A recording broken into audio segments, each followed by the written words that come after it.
नमस्कार। अमरावती नामक एक नगर में विदुर नामक एक महामंत्री रहा करते थे। सभी राज्य की चीज़ें उनके मार्गदर्शन से ही हुआ करती थी।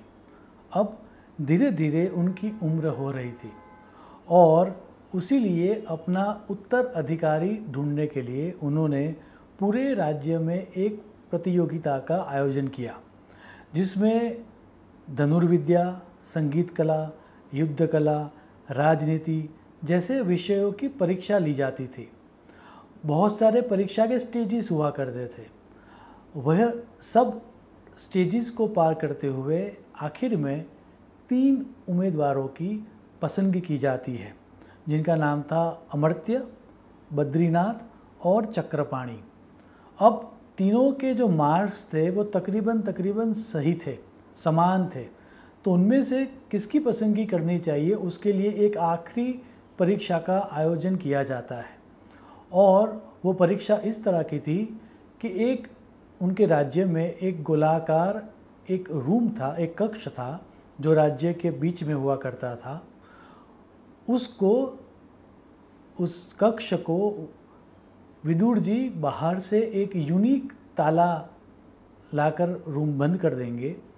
वो जो ताला था वह गणित जिनका पावरफुल हो, जिसको बाकी अन्य सब विद्याओं का भी ज्ञान हो, वही व्यक्ति खोल सकता है। उस तरह का एक यूनिक ताला था। इन तीनों कैंडिडेट्स को उस रूम में बंद किया जाएगा, बाहर से ताला लगाया जाएगा और जो भी व्यक्ति वह रूम खोल के सबसे पहले बाहर आ जाएगा, वही आगे जाके उस राज्य का मुख्यमंत्री बनेगा, वैसा निर्धारित किया जाता है। पूरे राज्य में इस कंपटीशन के लिए एक तरह की उत्सुकता थी। कंपटीशन के एक संध्या पूर्व, एक दिन पूर्व, विदुर जी एक अनाउंसमेंट करते हैं और वो अनाउंसमेंट ये होता है कि ये ताला जो है बहुत ही यूनिक ताला है और ये जो रूम है वो रूम भी बहुत ही यूनिक है। तो आज शाम को चौराहे के ऊपर उस रूम की डिज़ाइन और उस ताले की डिज़ाइन को मैं लगा के रख दूंगा राज्य के सभी चौराहों के ऊपर। और ये तीनों जो कैंडिडेट्स हैं, वह कैंडिडेट्स के पास अब शाम से लेके दूसरे दिन के सुबह तक का समय रहेगा। वो ताले की डिज़ाइन के बारे में किसी भी एक्सपर्ट से पूछ सकते हैं। वो ताले के बारे में किसी भी ग्रंथ का उपयोग कर सकते हैं समझने के लिए उसको, या वो अपने साथ भी, जब वो रूम में बंद किया जाएगा उनको, तब वो अपने साथ भी किसी भी बुक्स को या अपनी नोट्स को लेके जा सकते हैं। तो अगले दिन, मतलब जो कंपटीशन था उससे एक दिन पूर्व शाम को प्रत्येक चौराहे के ऊपर उस ताले का फ़ोटो लगाया जाता है और उसके बारे में जो गाणितिक संज्ञा हुआ करती थी वो भी लगाई जाती है।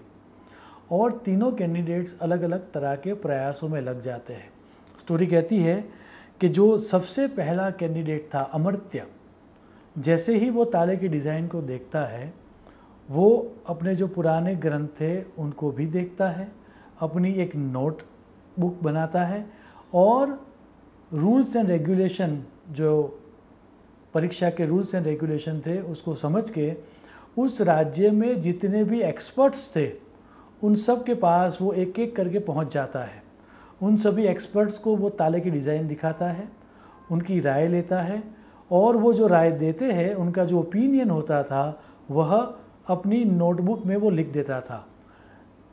पूरी शाम से लेकर पूरी रात तक अमर्त्य ने यही काम किया। दूसरा जो कैंडिडेट था बद्रीनाथ, उसका तरीका थोड़ा उल्टा था। उसने ये किया कि जैसे ही उसने उस डिज़ाइन को देखा ताले की, वो सीधा पुस्तकालय, दैट मीन्स लाइब्रेरी की तरफ भागा। जितने भी ग्रंथ अवेलेबल थे पजल्स के या गाणितिक संज्ञाओं के, या फिर उस लॉक को खोलने में जितने भी ग्रंथ सहायभूत हो सकते थे, उन सभी ग्रंथों के अंदर का अभ्यास करके जितने ग्रंथ वो ले सकता था उतने ग्रंथ उसने अपने पास रख दिए और बाकी सभी ग्रंथों में से नोट्स जो उसको चाहिए थे वह उसने अपने डायरी में टपकाना स्टार्ट कर दिया। सो कुल मिला के उसने भी अपनी एक डायरी रखी और बहुत सारे ग्रंथ रखे। तीसरा जो कैंडिडेट था चक्रपाणी, उसका व्यवहार इससे भी अनूठा था। जैसे ही उसने वो डिज़ाइन को देखा, डिज़ाइन को देखने के बाद रूल्स एंड रेगुलेशन को देखा, फिर अचानक डिज़ाइन को देखते देखते वह अचानक शांत हो गया, वह गंभीर मुद्रा में आ गया।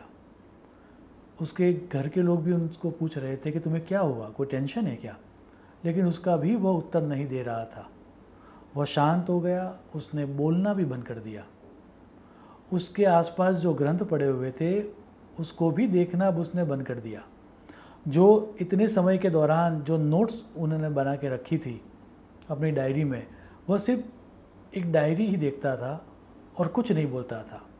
खाना भी आज उसने थोड़ा बहुत ही खाया, वो अपने घर से बाहर भी नहीं गया। और जैसे ही समय हुआ सोने का, उसने अपने दरवाज़ा बंद कर दिया और वो सोने चला गया। उसके घर के लोग भी ये बोल रहे थे अब कि शायद चक्रपाणी को टेंशन हो गया है, वो डिप्रेस हो चुका है, तो उसको जो करना है वो करने दो। उसकी बीवी ने आकर भी उसको यही कहा कि इसका टेंशन मत करो, जो होना है सो होना है, आप लाइटली लो चीज़ों को। लेकिन चक्रपाणी ने कोई उत्तर नहीं दिया। जब सोने का समय आया वो अपने रूम में चला गया। अब दूसरे दिन सुबह जैसे कि तय हुआ था, नगर के बीच में जो गोलाकार कक्ष था, राउंड रूम था, उसमें उन तीनों को रखा गया। सभी लोगों ने अपने अपने ग्रंथ लिए थे। जो अमर्त्य और बद्रीनाथ थे उसके पास तो ग्रंथ की पूरी एक बैग थी, जबकि चक्रपाणी के पास सिर्फ एक डायरी थी। जब तीनों रूम के अंदर आए तब चक्रपाणी को देखकर, उसकी एक डायरी को देखकर बाकी के अन्य जो कैंडिडेट थे उन्होंने बोला, क्या इतने से काम हो जाएगा या अभी से तुमने हार मान ली? चक्रपाणी उसका कोई आंसर नहीं देता। थोड़े क्षणों के बाद चक्रपाणी अपनी डायरी को उठाता है, डायरी के पन्नों को वैसे ही फेरता है और फिर अचानक आंखें बंद करके बैठ जाता है। अब जैसे ही वो आंखें बंद करके बैठ जाता है, वो दोनों कैंडिडेट थे वो अचानक हंस पड़ते हैं और वो कहते हैं कि इसने हार मान ली।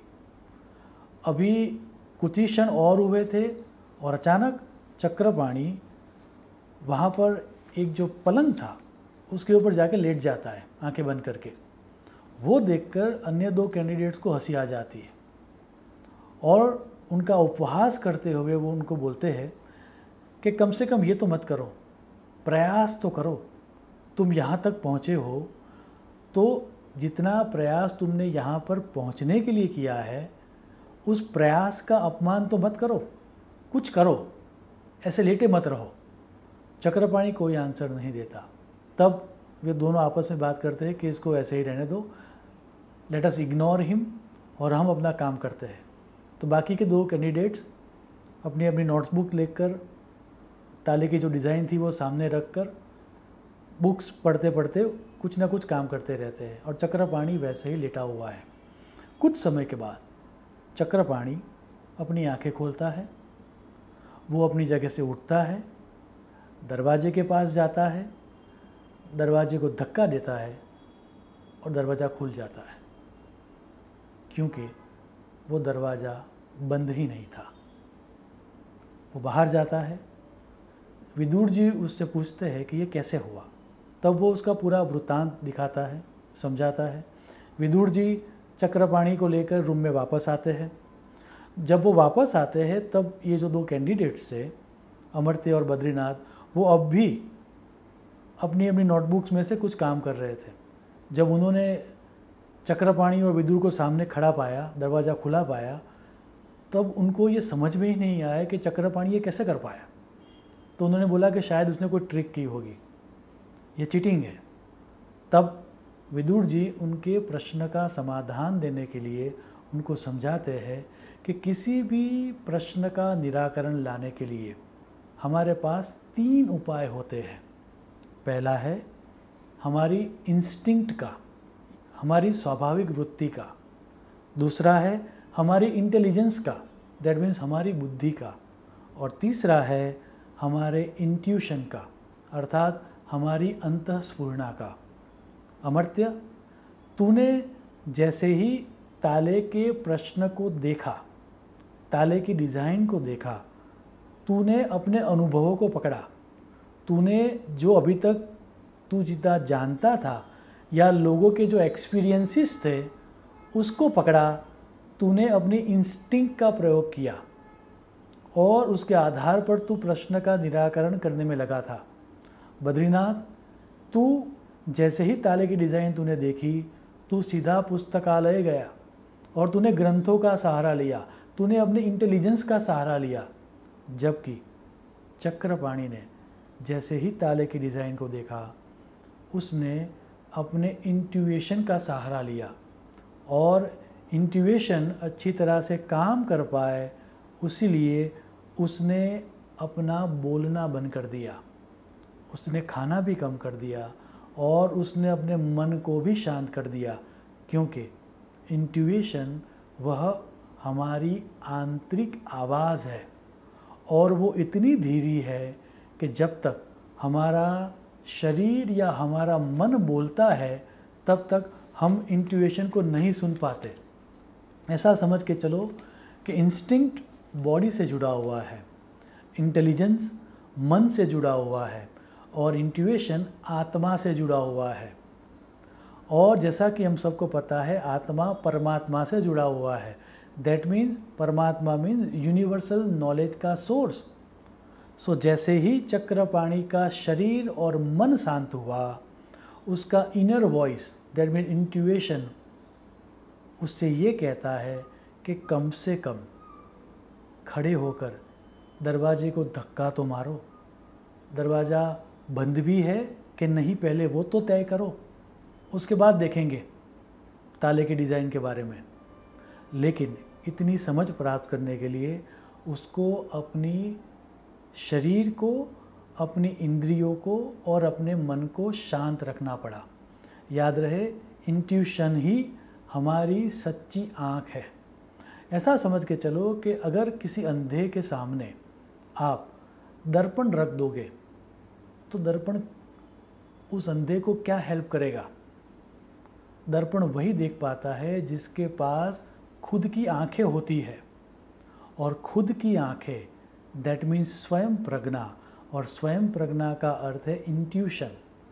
और उसके लिए फिर आगे जाके विदुर जी यह प्रसिद्ध श्लोक कहते हैं, यस्य नास्ति स्वयं प्रज्ञा तस्य शास्त्र करोति किम लोचनाभ्याम विहीनस्य दर्पणः किम करिष्यति। अर्थात जिसके पास इंट्यूशन या स्वयं की प्रज्ञा होती है उसके लिए ही शास्त्र कुछ काम का है। अंधे के सामने आप दर्पण रख भी दो तो दर्पण किस काम का? सिर्फ शास्त्र की ही नहीं बात, आधुनिक महान वैज्ञानिक अल्बर्ट आइंस्टाइन भी यही मानते थे, और उन्होंने स्पष्ट कहा था कि इंट्यूशन इतना इम्पोर्टेंट है, और उन्होंने ये आगे जाके ये कहा कि इंट्यूशन ही मास्टर या मालिक है और इंटेलिजेंस नौकर या सर्वेंट है। आप उनके खुद के शब्द देखें, the intuitive mind is a sacred gift and the rational mind is a faithful servant. We have created a society that honors the servant and has forgotten the gift. अर्थात इंट्यूटिव माइंड एक पवित्र भेंट है ईश्वर के द्वारा दी गई, और वही मालिक है। और जो तर्क करने वाली हमारी बुद्धि है वह बुद्धि तो सर्वेंट या नौकर है। अनफॉर्चुनेटली या दुर्भाग्यवश हम एक ऐसी सोसाइटी में रह रहे हैं, या हमने एक ऐसी सोसाइटी बनाई है जो नौकर को मान सम्मान देती है और मालिक को भूल गई है। सो इंट्यूशन हमारा सच्चा मालिक है। याद रहे, हम सब के अंदर उस ईश्वर ने एक ऐसी ताकत दी है जो हमारा मार्गदर्शन करती है। हमारे एक्सपीरियंसेस इम्पोर्टेंट है ही, हमारी इंटेलिजेंस भी इम्पोर्टेंट है, इंस्टिंक्ट अपनी जगह पर इम्पोर्टेंट है, इंटेलिजेंस अपनी जगह पर इम्पोर्टेंट है, लेकिन इंट्यूशन सबसे ज़्यादा इम्पोर्टेंट है। और काम इंट्यूशन तभी करता है जब हम हमारे शरीर और मन को शांत करते हैं। अगर हम ये पौराणिक कहानी को समझें तो चक्रपाणि ने जब बोलना बंद कर दिया, चक्रपाणि ने जब अपनी शारीरिक गतिविधियों को बंद कर दिया, चक्रपाणि ने जब अपना मन शांत कर दिया, तभी वो अपनी इनर वॉइस या इंट्यूशन को सुन पाया। तो हमें भी जब किसी प्रश्न का निराकरण लाना हो, किसी प्रश्न के बारे में जब सोचना हो, हमें कोई जवाब प्राप्त करना हो, तो ऑफकोर्स उस लाइन के एक्सपर्ट की सलाह भी लेनी चाहिए। ऑफकोर्स हमें हमारे इंस्टिंक्ट के बारे में भी देखना चाहिए, लेकिन आखिरी निर्णय हमें हमारे इनर वॉइस या इंट्यूशन के आधार पर ही लेना चाहिए, क्योंकि वह इंट्यूशन ही यूनिवर्सल माइंड से कनेक्टेड होता है। अगर मैं मेरे खुद की बात करूं तो जब मैं एस्ट्रोलॉजी पढ़ रहा था तब मेरे गुरु ने भी मुझे यही सिखाया था कि शास्त्र को पढ़ना ही चाहिए, शास्त्र के सभी सिद्धांत तुम्हें याद होने ही चाहिए, शास्त्र को फॉलो भी करना चाहिए, शास्त्र को कोड भी करना चाहिए, लेकिन सिर्फ शास्त्र के ऊपर डिपेंडेंट न होते हुए तुम्हें तुम्हारे इंट्यूशन का सहारा भी लेना चाहिए। सो जब भी मौका मिले तब शास्त्र, that means intelligence, purified intelligence, शास्त्रीय बुद्धि, और इंट्यूशन, दैट मीन्स अंतःस्फुरणा, इन दोनों का सहारा लेकर किसी भी प्रिडिक्शन को करना चाहिए। और मेरे गुरु जो बार बार कहा करते थे, वह एक रामायण मंजरी का सूत्र है जो ये कहता है कि जब हमारा मन शांत हो जाता है, जब हम इंट्यूशन की फ्रीक्वेंसी पर आ जाते हैं, तब आगे क्या होने वाला है वह सब हमारे सामने स्वयं प्रकट हो जाता है। रामायण मंजरी का यह सूत्र देकर मैं मेरी वाणी को विराम दूंगा। आप यह सूत्र देखें। पूर्वम कथयति प्रायो मनः पुंसः शुभाशुभम। सो आने वाले समय में जब भी हमें क्या करना चाहिए उस बारे में आपको दुविधा हो, निर्णय क्या लेना चाहिए उसके बारे में संदेह हो, तो ऑफकोर्स जितने भी एक्सटर्नल सोर्सेस है रिलायबल, उनका सहारा तो लेना ही चाहिए, लेकिन हमारे अंदर रही हुई वह आंतरिक आवाज़ जिसको कहा जाता है इंट्यूशन, उसका भी सहारा लेना चाहिए, क्योंकि हमारी आंतरिक आवाज़ कभी भी गलत नहीं होती। शुभम भवतु। प्रणाम।